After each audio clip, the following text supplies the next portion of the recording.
Okay, it's time to unbox our Sphero Indi coding robot. And it was shipped in this really nice durable plastic case for advanced portability and movement. So I'm really pleased with the way this one is packaged right from factory. So let's see what's inside this case. Okay, so here's our robot, and he's a nice little single piece robot, not got lots of parts to come off. We've got some protection on him, so let's just peel that off. We got our power button and our charging port on the back, and yeah, he's nice and durable. There's a little bit, the tires feel like they've got some grip to them. And we've got a USB charging cord, and it's got the old style USB to go into the charging block or into a computer. And then it looks like probably a USB micro to plug into the robot. So we'll need to charge the robot to get him up and running.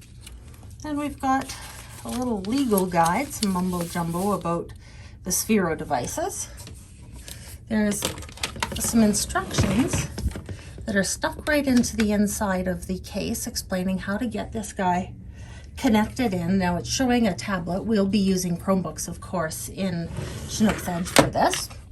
We have some challenge cards to go with our Sphero Indi. And then we've got a whole bunch of what looks like coding information. This is interesting. What are these for? These are rubbery. And so we'd be able to lay those out and use those as part of our coding with this robot.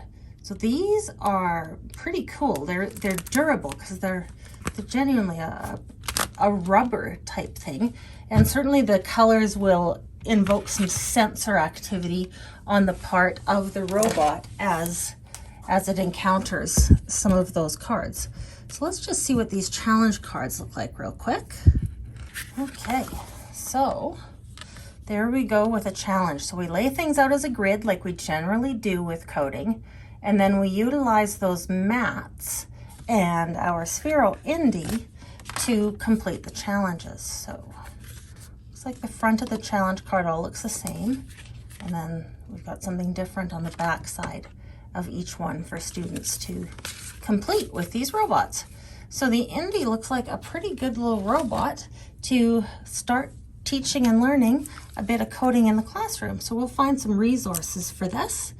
And if you'd like to take a test drive of Mr. Sphero, feel free to let me know and we'll make arrangements to get the robot out to you so you can give him a test.